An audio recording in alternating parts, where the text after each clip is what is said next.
All right. Well, it turns out that the New Mexico legislature has shelved and killed a bill that would allow the voters of the state to legalize gay marriage via a constitutional amendment, which is the opposite of every other marriage amendment that we've dealt with in these states. And it failed in committee. The committee decided not to pass it.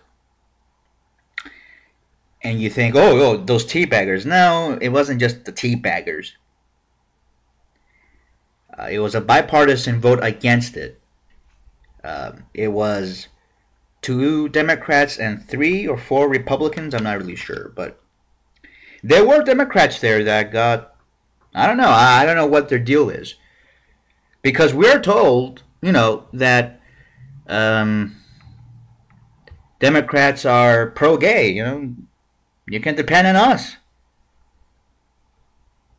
and that's what we've always been told. And well, I guess you can say that, but in this case, what do we say? I mean, do we say we forgive you, we love you still, we're going to support the Democratic Party of New Mexico? New Mexico, by the way, does not have a constitutional amendment, so I don't know why they're going this way. Why don't they just legalize it through a law or through a bill? So this story is sort of ironic on both sides. Let me tell you why.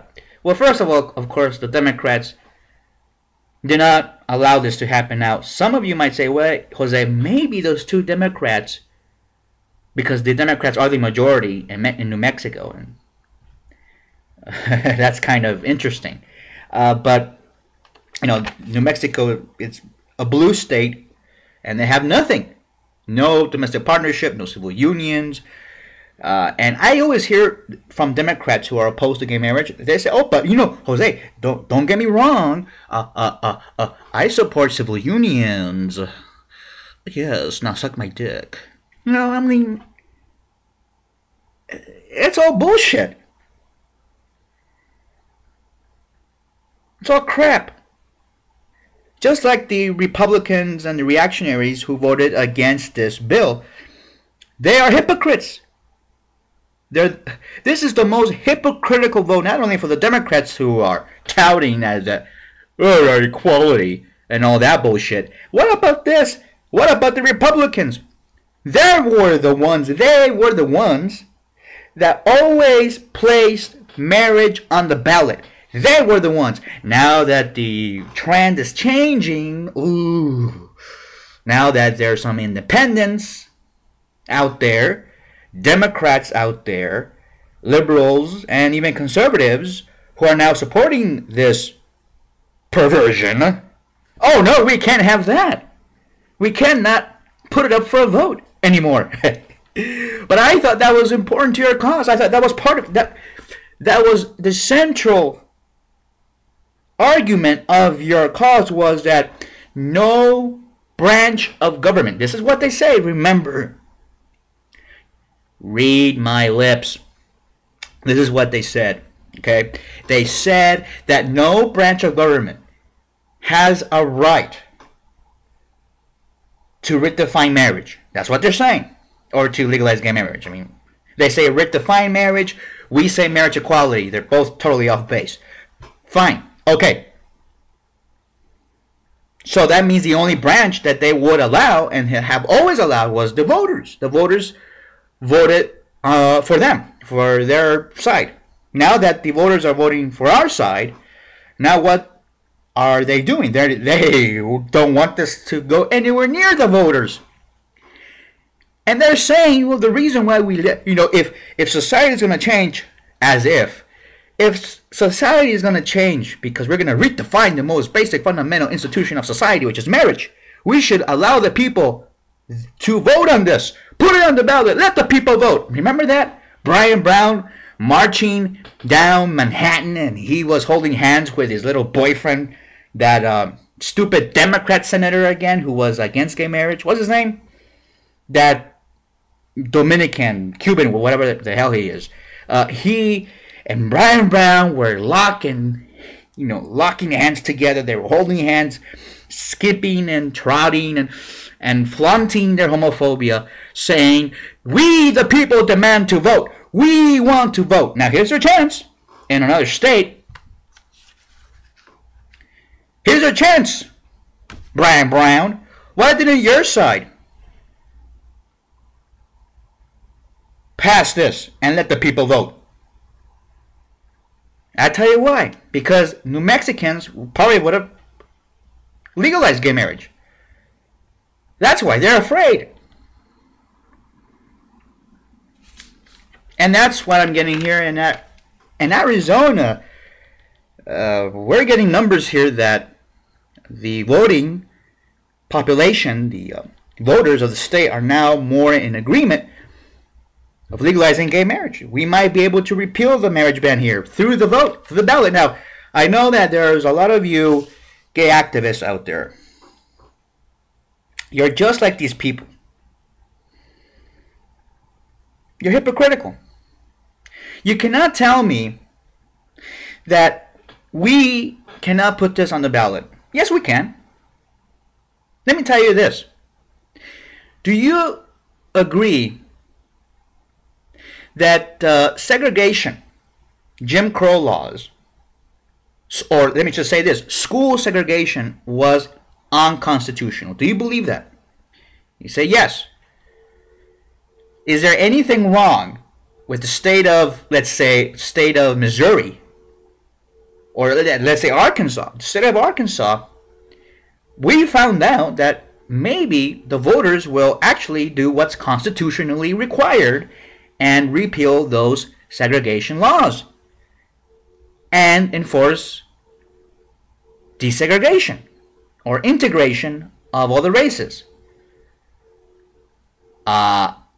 You support that, right? Then, yeah, put it up for a vote. So that way the voters will get it through their heads that this matter is of a constitutional importance. Make the argument. I don't know, it's because if people are lazy or they don't trust themselves, but I mean, if you cannot handle the heat from the common folk, how can you handle the heat from a judge or from a Supreme Court justice? I mean, I know Kennedy is gonna have a lot of questions about these lawsuits, Proposition 8 and DOMA. I guarantee you that he's gonna ask questions, and we have to answer. And these are really tough legal questions.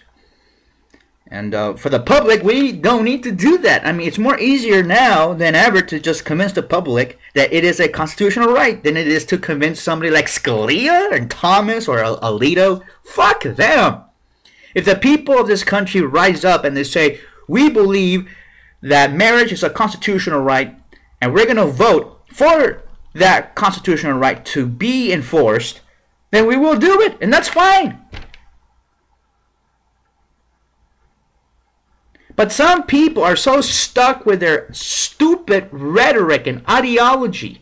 You cannot put civil rights up for a vote. Well, if the state of Missouri, if the majority of the voters there voted to desegregate the schools, would you say, well, that wasn't right? No, it's right because they follow the Constitution. And then finally the court decided that and rendered a decision saying that it is unconstitutional.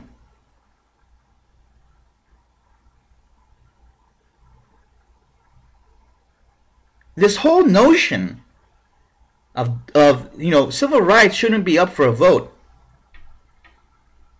Yes, they should. And if they're denied and if they're violated, then you go to the court. But if the voters get it right, they got it right. They got the right answer. And if you're a crazy teabagger, let me tell you this. If the state of California were to ban assault weapons, or actually, let me say this.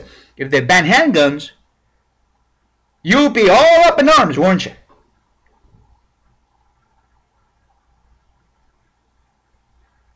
So you go to the court and the court says the voters were wrong. They got the answer wrong. The Second Amendment allows for bear arms, period.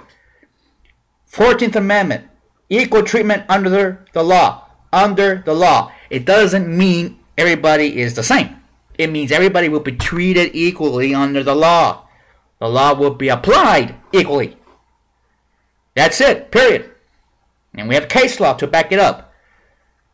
Virginia versus Levin and all these other cases where the Supreme Court stated several times that marriage is a constitutional right.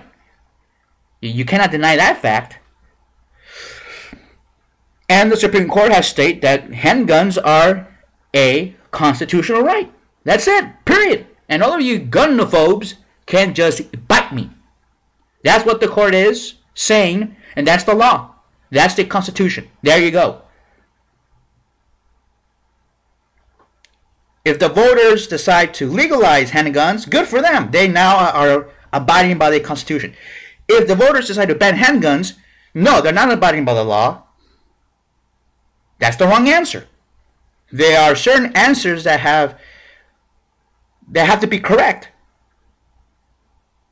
And there are certain answers that can be either or. Doesn't matter. Budgets and all that, and who can be, stuff, other stuff that have no constitutional questions. Okay? Alright. So the Republicans, they're the ones who are always saying, get the people to vote. Now, here's an opportunity to let the people vote on this important issue. You people say marriage is a fundamental building block of society. Well, if it's that important, and there's this question lingering around, let the people vote then. And the gay activist who, I know your argument. And you know who invented that argument? Gay conservatives invented that argument. I'm going to lay it out for you. It wasn't Go Proud. I'm pretty sure about that. But it was a certain few groups of people, conservatives, who came up with that term. You cannot vote on your, people should not vote on other people's civil rights. This should be allowed if they get it right. Period. That's it. And if they don't get it right, then you go to the court, or you could do it over again until they get it right. Simple as that. And my solution has always been, you know what, fuck it, let the people vote. Look what happened. In Maine, we got what the gay people in Maine needed, which was marriage licenses and marriage rights, and they got it through the vote. We can do that in California, we can do it in Oregon, we can do it in New Mexico. We can do it anywhere where they allow initiatives. Except for New York, they don't allow initiatives. It had to go through the legislature. But it's the same thing. The legislature is, by extension, the people. And so that's why you can always argue and say, well, what's the need of having the people vote? Just let the legislature vote. I mean, it's their responsibility to make the laws. So, the reactionaries are stupid by saying no branch of government. Yes, all branches of government have tangled with marriage. All of them. The courts have interpreted marriage many times. Legislatures have changed the law many times. And so have the executive branches. They have touched on this through tax exemptions and all this bullshit. Okay? So don't give me that crap that, you cannot touch it. We have touched it before, and we will continue to touch it until we perfect the institution. It's not perfect. We're not there yet.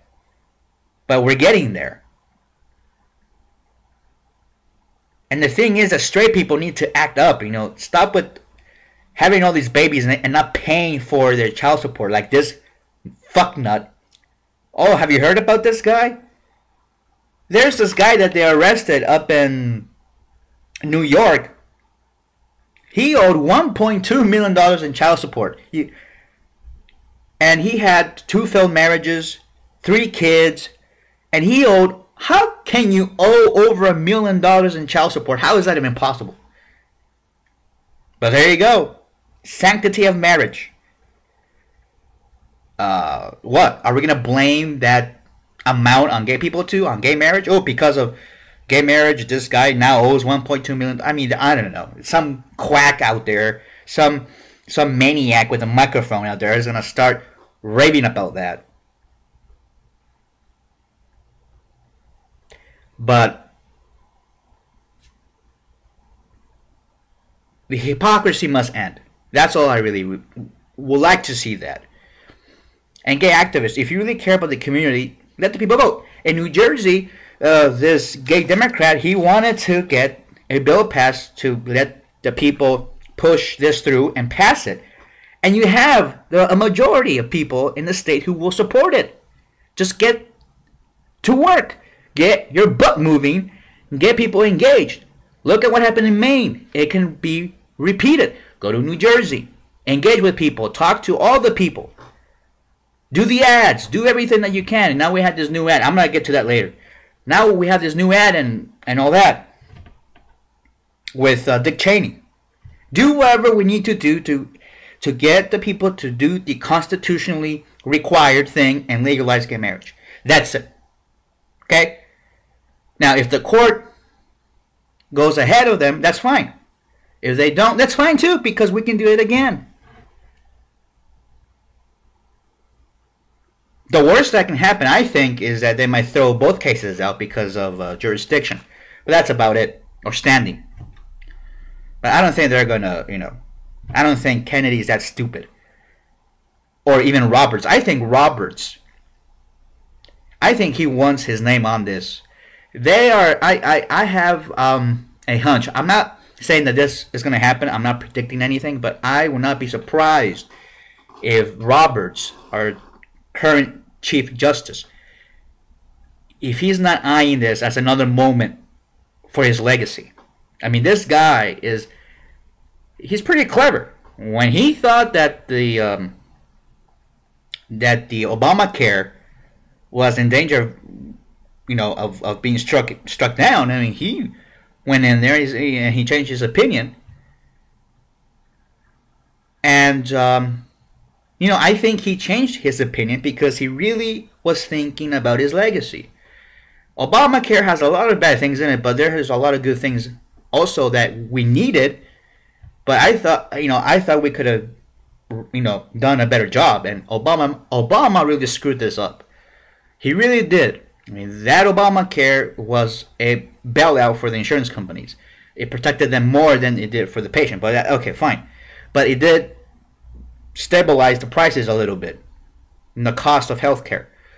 But the other things of taxing people because if they don't buy health insurance, we don't need to do that. Okay, that was really stupid. But the problem was, if they said that Obamacare was unconstitutional, then that means that all the other entitlements, actually economic rights, not entitlements, the other entitlements will be up for grabs. That's why Roberts had to do what he had to do. He's not a maniac like Scalia and Alito and Thomas. All right? And I think this is what he's going to see with the gay marriage thing. I mean, I wouldn't be surprised if he says, hey, it's a constitutional right in every state, period. And his name will be attached to this. And in the future, people will remember this and say, hey, that was the Roberts Court, and Chief Justice Roberts, ooh, yeah. And he also allowed Obamacare to remain and healthcare for everybody, blah, blah, blah, and all that shit. So you see what I'm getting at. All right. But there you go. We have to sift through the bullshit here. And that's my job. That's what I like to do. That is what drives me when I investigate these things and I call it out for what it is. I'm sick and tired of just like sitting aside and letting these maniacs and fruitcakes and egophiles get away with duping everybody. Come on, it's time to wake up, okay? Time to wake up.